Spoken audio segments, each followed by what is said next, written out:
Okay, so I'm joined by Jonny Edwards, who is very sadly leaving St Ives Town to go into the pastures new. Jonny, just give us a bit more detail of where you're going and what's happening. So the club's accepted a bid for me to move on to Kettering.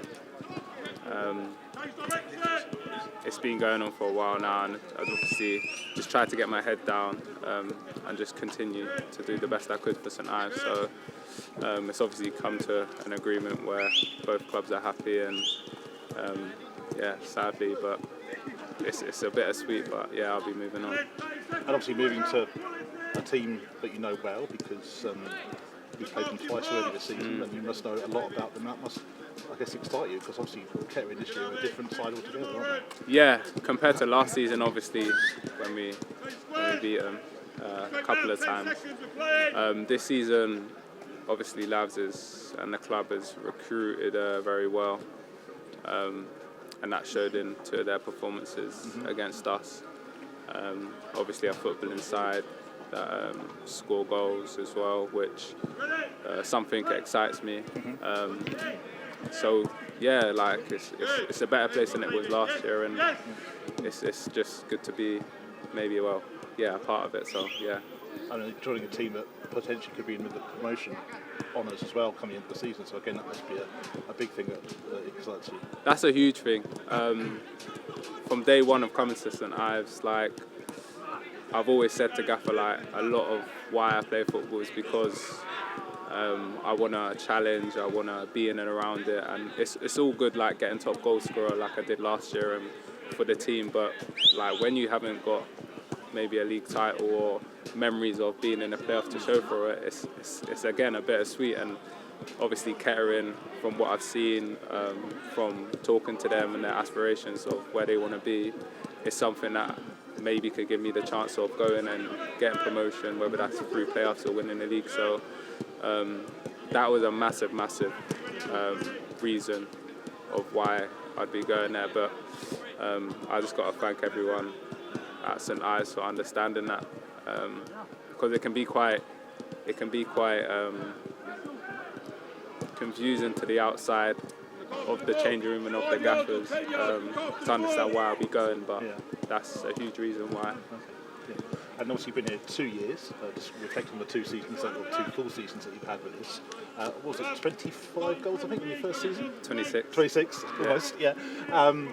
Reflecting on that, obviously you were part of a team that got all the way to Halifax in the FA Cup against your former team, so that must have been one of the highlights. So anything else from that first season that stands out? That was probably obviously the highlight of the season, because the club hadn't been there before. So that was some history that we made together, and I know that's something that Gaffer holds proudly. It's just a shame that we couldn't go one further in the time that I was here to give him something he hasn't achieved again before. So that, and also personally scoring the amount of goals I scored was a highlight, considering I can't remember where we finished. Do you remember where we finished? Yeah, I think we sort of flirted relegation. In the last few weeks of the season. Yeah. So on that personal note, obviously no one wants to flirt with relegation, but it was good to get the return that I did in my first season. And the next question is last season and the exploits from last season. Obviously you missed the start of the campaign, I think a couple of months maybe. But once you found your stride, you were well away and got 30 goals, was it? Have I got that right? 30 league goals, 33 in all. 33 in total. And obviously with the league goals you finished as division top scorer, and you must have been delighted with that. Yeah, of course. It was something that I didn't expect in terms of, I think I had an injury in pre-season with my ankle, and then I had an operation to have my appendix out. Yeah. So if I'm correct, I didn't play my first game until October. So to then go on the scoring spree that I did and finish top goal scorer, I think some players were like 14 goals ahead, was something that I surprised myself with. But again, it's only a credit to the boys that we had last year and the year before of why I can do my job and score the goals that I did. So yeah, that was a great highlight. And again, we finished 9th, which was the highest St Ives has ever finished in Step 3. So yeah, in my time there's been more positives, I would say, than negatives. So a lot more highs than lows. And a word I suppose, to sort of finish about the club, the supporters. What's your message to the club and supporters for giving the opportunity to play for St Ives over the last 2 years? Yeah, so I just want to say thank you, first and foremost, for giving me the platform to do what I love to do, to play football, but also to the staff as well, and Ricky and everyone in giving me the confidence to always back myself, always believe in myself, and really change my mentality on who I am as a person and a player.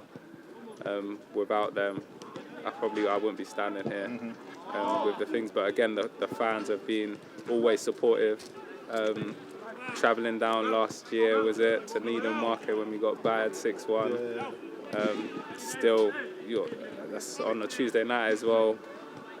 You've always been there, you've always supported us. So the whole club itself, I can't thank enough.